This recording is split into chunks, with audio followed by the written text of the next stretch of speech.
North western railway का हम एक नोटिफिकेशन देखेंगे। ये notification engagement of the apprenticeship से रिलेटेड होगा। तो सबसे पहले मैं आपको बता देता हूँ कि आपको कैसे इस नोटिफिकेशन को अप्रोच करना है। आपको डाल देना नॉर्थ वेस्टर्न रेलवे जयपुर, और जैसे ही आप डालोगे तो आपको देखिए ये जो इनकी ऑफिशियल वेबसाइट आप देख रहे हो rrcjaipur.in, इस पर आपको क्लिक कर देना है। जैसे ही आप इस पर क्लिक करोगे तो आपके सामने इनका जो है ये वेबसाइट ओपन हो जाएगी, और आपको देखो इधर साइड में राइट हैंड साइड में आपको व्यू ऑल पर क्लिक कर दो तो ये आ जाएगा आपके सामने दूसरे नंबर पर, ऊपर से दूसरे नंबर पर, कि please check here to submit the online application for the engagement of the apprentice under the notification. तो इस पर आप क्लिक कर दो। और अगर आपको अप्लाई करना है तो सबसे पहले आपको देखिए यहाँ पर न्यू रजिस्ट्रेशन, आपको न्यू रजिस्ट्रेशन करना होगा और फिर आपको अप्लाई कर देना है। इसमें कुछ बेसिक इन्फॉर्मेशन मांगेगा आपकी। और अगर आपको नोटिफिकेशन, मैं बता देता हूँ आपको नोटिफिकेशन। तो अगर आपको नोटिफिकेशन डाउनलोड करना है तो यहाँ पर आपको नोटिफिकेशन पर क्लिक कर देना, आपके सामने ये नोटिफिकेशन ओपन हो जाएगा। तो ये मैंने पहले से ही ओपन कर रखा हुआ था। तो डेट बता देता हूँ मैं, आप कब से अप्लाई कर सकते हो।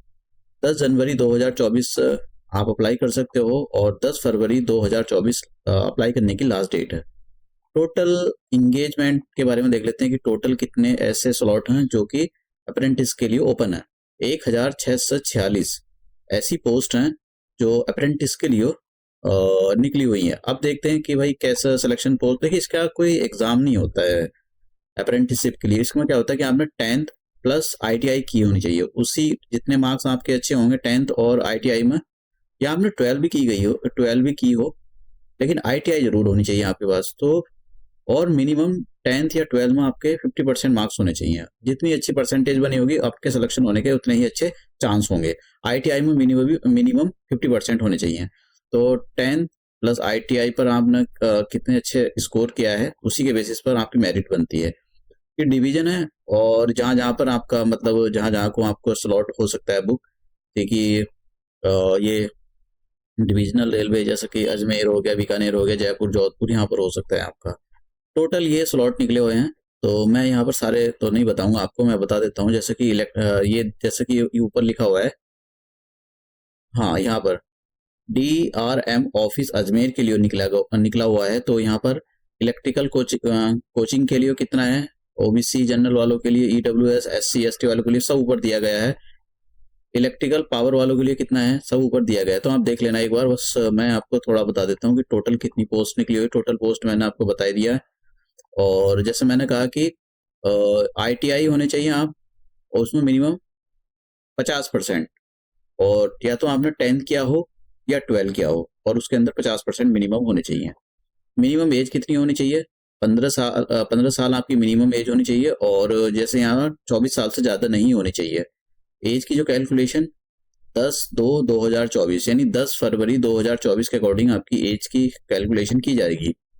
अगर आप यहाँ पर देखिए एज रिलैक्सेशन दिया जाएगा। अगर आप SC ST कम्युनिटी से बिलोंग करते हो तो आपको 5 साल का एज रिलैक्सेशन दिया जाएगा। अगर OBC को बिलोंग करते हो तो आपको 3 साल का एज रिलैक्सेशन दिया जाएगा। OBC में भी नॉन क्रीमी लेयर, क्योंकि ये सेंटर की जॉब होती है तो नॉन क्रीमी लेयर वालों को दिया जाता है। OBC में भी 2 लिस्ट होती है। एक तो OBC सिंपल होते हैं जो जिनके एनुअल इनकम 8 लाख से ऊपर होती है। एक वो होते हैं जिनकी एनुअल इनकम 8 लाख से कम होती है। तो जिनकी एनुअल इनकम 8 लाख से कम होती है उनको नॉन क्रीमी लेयर में बोला जाता है। देखिए यहाँ पर मैंने बोला था आपको कि ये कितनी होनी चाहिए।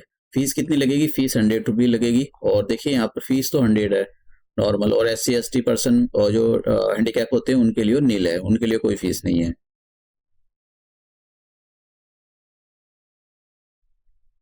यहाँ पर ये एक दिया हुआ है कि भाई आपको अपना जो है फॉर्म सबमिट करोगे तो उसमें कितना KB होना चाहिए। जैसे कि आप जो भी 3 मंथ से आपका जो फोटो है वो पुराना नहीं होना चाहिए, कलर होना चाहिए। और यहाँ पर लिखा है 3.5 बाय 3.5 इतने सेंटीमीटर के साइज में होना चाहिए आपका फोटो। ट्रेनिंग का जो पीरियड होता है वैसे जनरली 1 साल का होता है, लेकिन वो टाइम टू टाइम इनके मेंशन नहीं किया गया तो कुछ कह नहीं सकते कि नॉर्थ वेस्ट ने क्यों नहीं मेंशन किया है। अदरवाइज 1 साल का ही होता है। और सैलरी आप लगाओ कि जो सैलरी मिलती है 15 तक मिल जाती है। ठीक है, तो लेकिन आपको अपना जो हॉस्टल वगैरह है उसका अकोमोडेशन खुद ही करना पड़ता है, इनकी कोई जिम्मेदारी नहीं होती है।